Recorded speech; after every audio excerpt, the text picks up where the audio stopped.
Assalamualaikum warahmatullahi wabarakatuh. Perkenalkan, nama saya Muhammad Rizky Syafabri, mahasiswa kelas F pada jurusan Teknik Informatika Winsuska Riau. Pada video kali ini saya akan menjelaskan tentang penerapan supertype dan subtype menggunakan aplikasi Oracle Data Modeler, mulai dari tahapan model konseptual sampai hasil pemodelan secara fisik. Di sini saya menggunakan studi kasus toko kendaraan. Di sini kita akan membuat 5 entitas utama, ada toko kendaraan, pegawai, kendaraan, pelanggan, dan pembayaran. Oke, langsung saja kita mulai. Pertama kita buka dulu aplikasi Oracle Data Modeler. Di sini sudah membukanya. Kita pergi ke tab Logical, lalu kita klik New Entity untuk membuat entitas baru. Yang pertama kita buat dulu toko kendaraan, entitas toko kendaraan. Lalu atributnya ada ID toko, logical, source type-nya varchar, size-nya 8, ini primary ID. Lalu yang kedua ada nama toko, ini logical, tipe-nya varchar, namanya panjangnya 30 ya. Ini mandatory, wajib diisi. Yang ketiga alamat ini logical, varchar juga panjangnya 30 atau 25, 30 ya, mandatory. Di semua toko kendaraan ini mandatory ya, wajib diisi. Kita besar sedikit. Oke, selesai untuk entitas toko kendaraan. Kita lanjut entitas yang kedua, yaitu pegawai. Pegawai itu punya ID, nama, dan alamat. Ini pegawai. Lalu atributnya ada ID, logical, source type-nya varchar. Varchar ini panjangnya 8 ya, ID 8, primary ID. Lalu yang kedua itu nama pegawai, logical, source type-nya varchar, size-nya 40 ya. Terus ini mandatory, wajib diisi. Yang ketiga alamat, logical, varchar, panjangnya 30. Ini nggak usah lah, mandatory, ini jadi optional. Kita klik OK. Nah, sudah selesai entitas yang kedua, yaitu pegawai. Lalu untuk pegawai ini dia punya dua subtype, ada pegawai harian dan pegawai tetap. Ini merupakan subtype dari pegawai. Jadi kita buat saja di sini dulu. Untuk pegawai harian, kita pilih supertype-nya ini. Kita pilih entitas pegawai karena dia merupakan supertype. Karena pegawai harian ini subtype dari pegawai. Di supertype-nya kita pilih pegawai. Atributnya itu ada upah harian. Upah harian ini kita kasih logical, varchar. Lalu ini kita kasih ukurannya 10, mandatory, wajib diisi. Oke, sudah selesai untuk entitas pegawai harian. Kita rapikan.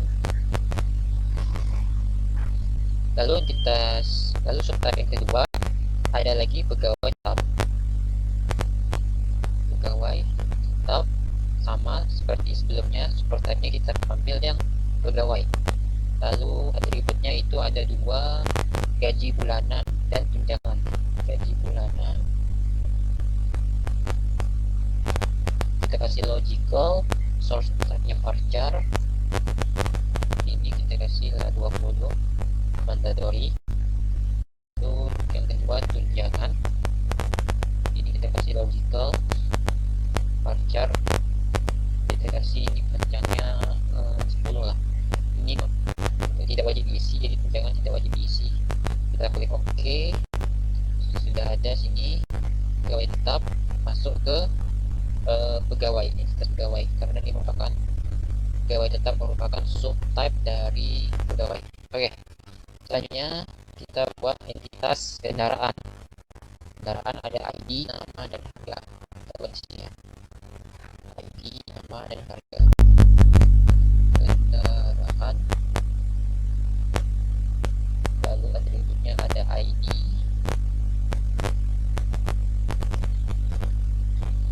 ini kita kasih logical, varchar, size nya 8, primary UID, lalu nama kendaraan, ini logical, varchar, ini kita kasih size nya 20 lah ya, kalau usah panjang. Ini kita kasih mandatory. Lalu yang ketiga ada harga mobil, ini kita kasih varchar, ini kita size nya kita kasih lah 25. Ini juga mandatory, wajib diisi. Klik OK. Sudah selesai. Untuk entitas yang ketiga kendaraan. Lalu kendaraan juga memiliki dua subtype nih, jadi dia punya subtype mobil dan truk. Kita buat subtype nya. Yang pertama ada mobil itu ada jumlah penumpang. Ini kita pilih, jangan lupa untuk supertype kita pilih supertype nya kendaraannya. Mobil termasuk supertype dari, dia merupakan subtype dari kendaraan. Lalu untuk atribut kita masukkan satu jumlah penumpang.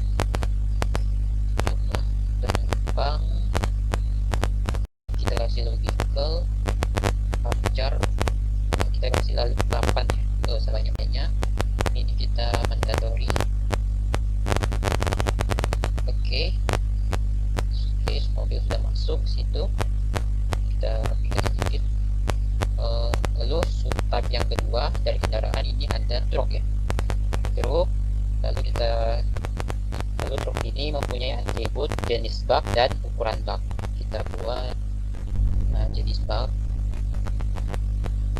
Ini logical, varchar. Kita kasih jenis bak ini 20. Mandatory. Lalu ada lagi ukuran bak, logical, varchar. Untuk ukuran bak kita kasih 10, mandatory. Kita klik OK. Oke, truk sudah masuk ke entitas kendaraan. Kita ambil sedikit. Lalu yang entitas yang keempat ada pelanggan ya. Kita buat di sini entitas pelanggan. Lalu pelanggan ini punya atribut ID, nama, dan nomor telepon. Pertama ID, kita kasih seperti biasa varchar, size nya 8, primary UID. Lalu yang kedua nama pelanggan, logical, kita kasih varchar, nama ini biasa 40 lah ya. Lalu ini kita kasih mandatory. Lalu ada nomor telepon, logical, varchar. Ini kita kasih nomor telepon ini 10 lah ya. Kalau telepon nggak banyak kali, ini kita kasih opsional aja. Ini mandatory, tidak perlu dicentang, kita biarkan saja. Kita klik OK. Oke, untuk entitas pelanggan sudah selesai. Kita masuk entitas yang keempat, entitas yang kelima. Itu entitas pembayarannya. Saya buat di sini pembayaran. Lalu entitas pembayaran ini punya atribut ID, tanggal, dan total. ID seperti biasa, varchar, logical, varchar 8, dan primary ya. ID kan biasanya primary. Lalu ada tanggal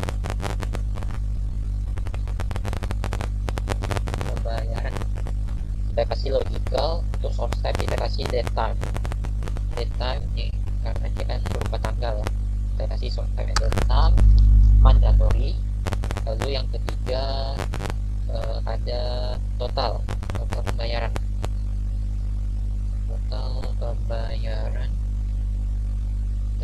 logical varchar, kita kasih lah sini 25 ya. Ini mandatory, kita klik OK. Sudah selesai identitas pembayaran. Kita rapikan sedikit. Lalu pembayaran ini punya dua subtype, yaitu cash dan kredit. Untuk cash itu punya nominal bayar dan nominal kembali.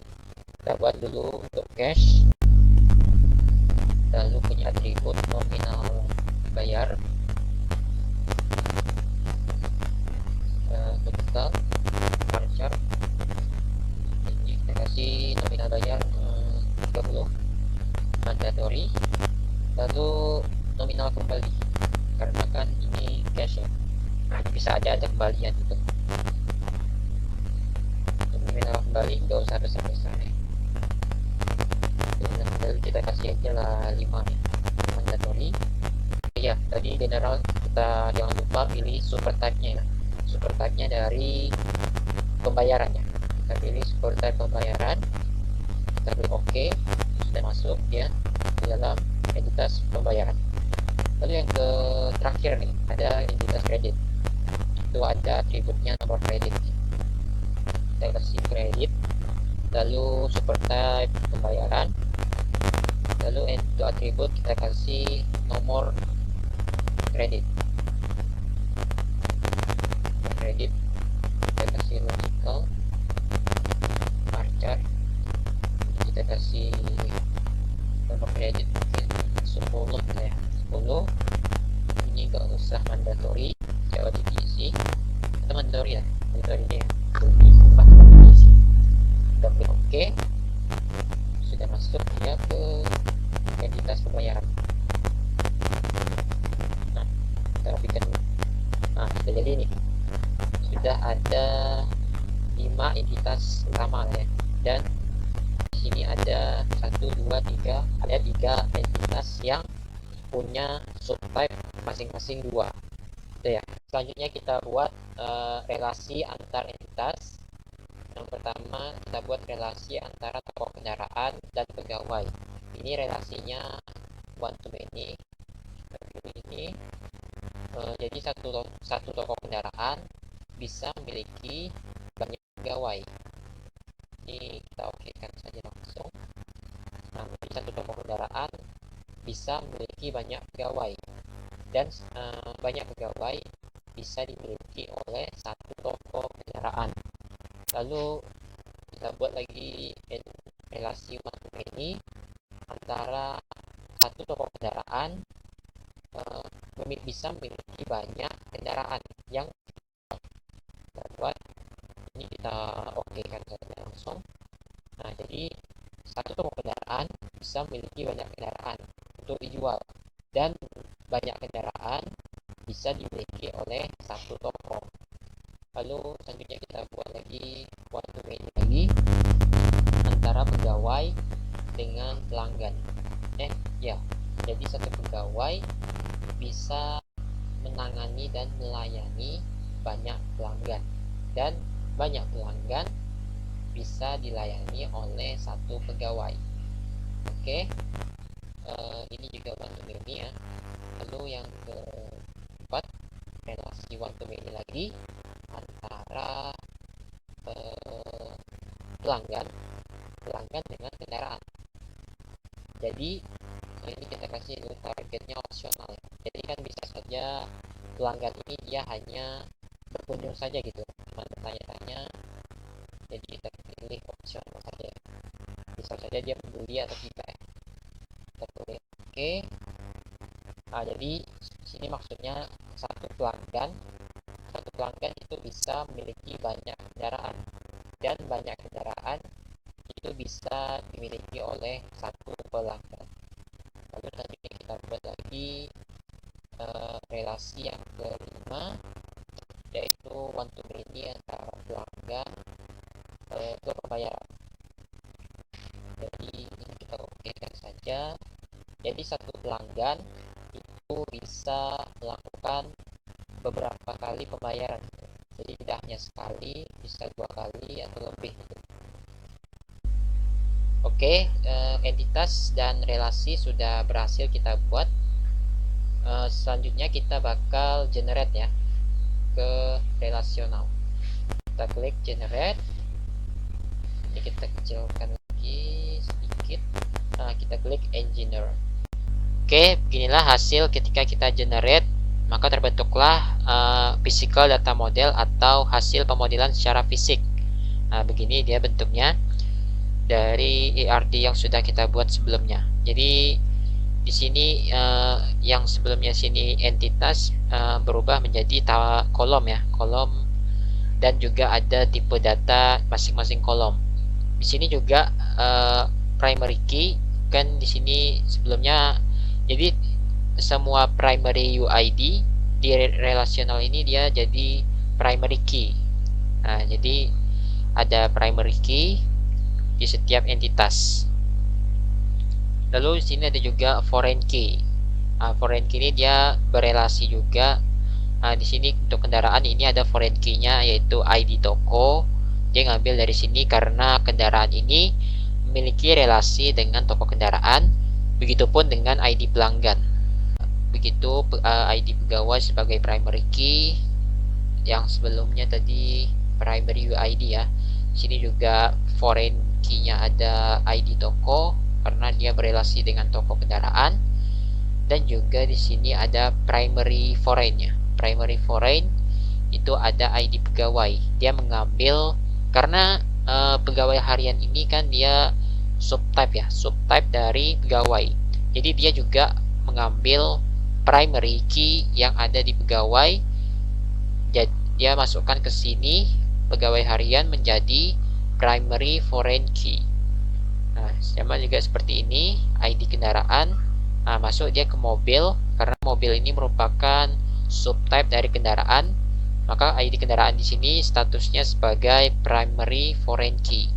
Begitupun dengan truk, di sini juga sama, cash subtype dari pembayaran. Begitupun dengan kredit, subtype dari pembayaran ada primary foreign key yaitu ID pembayaran, mengambil dari primary key pembayaran yaitu ID pembayaran. Jadi untuk kardinalitas atau relasi antara toko kendaraan dan kendaraan tadi kan one to many ditandai dengan garis lurus tidak putus-putus ya, karena dia target opsionalnya tidak kita centang atau tidak opsional ya. Lalu untuk antara pelanggan dan kendaraan itu garis putus-putus karena dia opsional, kardinalitasnya opsional, jadi ditandai dengan garis putus-putus. Baiklah, demikianlah penjelasan dari saya mengenai penerapan supertype dan subtype menggunakan aplikasi Oracle Data Modeler, mulai dari tahapan model konseptual, ini seperti ini ya model konseptualnya, sampai hasil pemodelan secara fisik seperti ini. Jadi sudah saya jelaskan ya. Mohon maaf apabila ada kesalahan, dan terima kasih saya ucapkan. Wabillahi wal taufiq wal hidayah. Wassalamualaikum warahmatullahi wabarakatuh.